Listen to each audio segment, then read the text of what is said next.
Hey everyone, and welcome back to my channel. We're going to be doing a new subscription box. Well, it's not exactly new, but it's new to me. We're going to be reviewing the Brow Box, which is a cute little bi-monthly subscription box all about eyebrows. So if that's something you're into, make sure to keep on watching. And don't forget to subscribe because I upload every other day, and that'll be the best way to stay up to date on all the fun stuff I'm posting.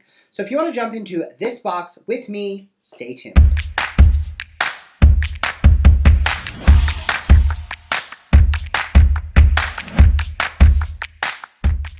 Okay, so my hair keeps getting in my brows, so I'm going to throw a hat on, and the only one I have is this cute one from Beauty For Real. So we're going to have a hat on because it really does not make sense for me to attempt to do my brows if you guys can't see my brows. I am not a hat person. This is not cute, but you can see my eyebrows, so that's really the important part.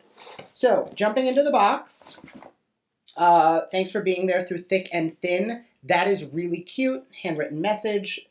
I do save all of those. I don't know if I've mentioned that before. Your box is packaged with love by Chantal in your February box, and it lists out the products. So, oh my God, that's really cute. They have a little eyebrow sticker to keep the products together.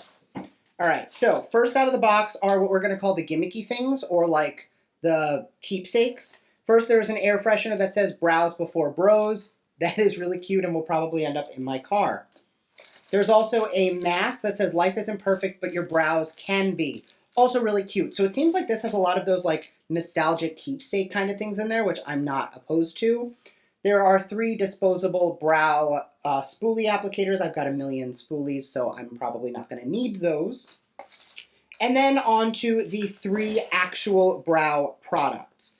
So the first is, this is the Eden Mini Brow Brush. Now, I don't typically use a brow brush like this, so I'm going to drop this in an upcoming giveaway because I don't need that many more, and I'm going to grab the spoolie that I always use with the brow brush I always use. This is the dual-ended from Beauty For Real. Not sponsored, but I do love Beauty For Real. You guys know it.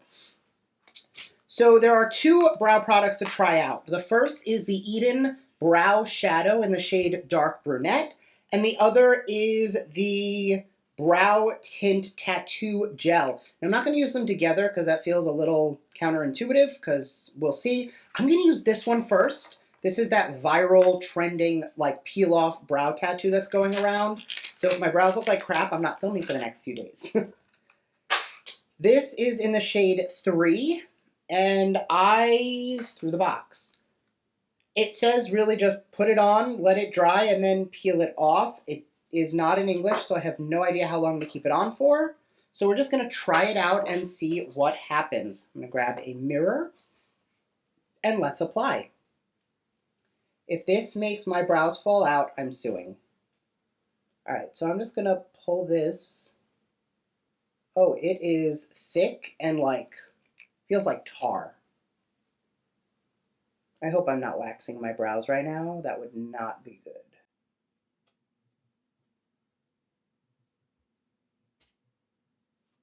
I'm a little scared.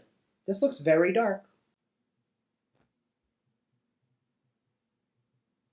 If my brows fall out, just remember I did this for you guys. Grabbing a little alcohol wipe, again, just because I'm terrified, I am going to just clean up the top. Ignore the fact that it is removing my foundation from up there. All right, cool. I'm going to go do that on this eye, and I'm probably going to do that right now in some form of sped up time lapse.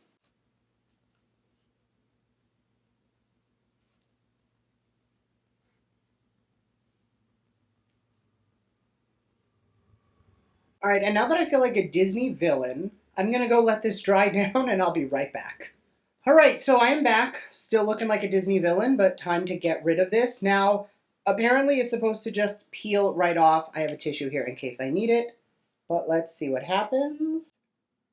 It is definitely peeling off. It's not coming off in one smooth piece, though. Oh, there we go. It's not pulling my brow hairs, which is nice. I'm really happy that my nails are not done, or I would be ruining them right now. Okay, the area that I peeled off definitely looks filled in. Supposedly, stuff like this, if it's like the Maybelline Tattoo Studio, it'll last for like a day or two. On the back of the box, it does say in the area I can't translate the number 24, so I'm assuming that means like waterproof for 24 hours, but again, we will see.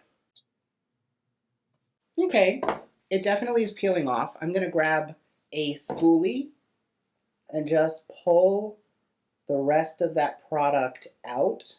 For how crazy it looked on this side, it doesn't look bad. You guys know I'm not into a super like bold brow, but that does look pretty good. Let's try the other side. Again, it's getting underneath my fingers. There's like 2 or 3 brow hairs in that side. So already that's a little upsetting.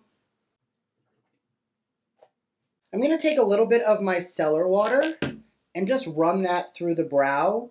It says that this is waterproof and it's not something you take off, but I do want to soften it a little bit.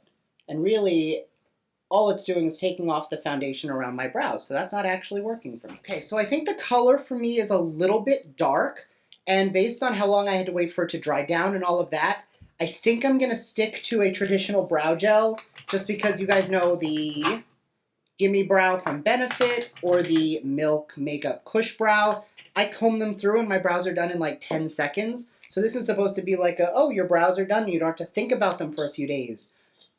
And for me, it actually took me longer to do this than it would have taken me to do my brows for 3 days.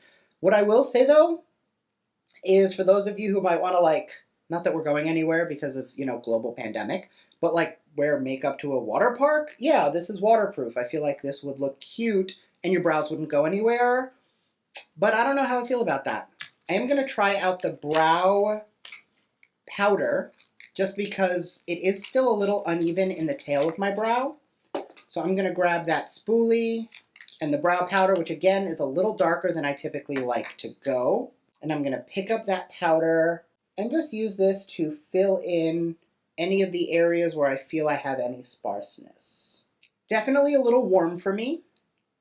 You guys know I prefer an ashier color in my brow. The formula is nice. It's pigmented enough that when you put it in, it stays, but when you brush it out with the spoolie, it does soften quite nicely. Yeah, the combination definitely worked well together. I think my brows look good, but I definitely don't think it's anything to write home about compared to like a typical brow gel. And that's not the box's fault. That's just this is not really a product that I think I'm going to be the one who's going to get a lot of use out of. But that being said, I did get to try some new products, so the box was definitely a hit for me. Let me pull up some details on it. So it is $29.54 Canadian, which makes it about $23.26 US dollars. I think the kitschy things are definitely cute, but as far as did I get like $25 out of this box, I don't necessarily think so. Not that I disliked any of the products, just not really my vibe. But it is bi-monthly, so it's not something you have to do every single month. So I'm going to say the box was a good box for what it is. I don't know if I necessarily would consider this in league with some of the other $25 subscription boxes like BoxyCharm or the Ipsy Glam Bag Plus, but I definitely did enjoy it. Let me know your thoughts down below, and I'm interested. Do you guys think this box was worth it? Let me know, and I will see you guys in my next video. Bye!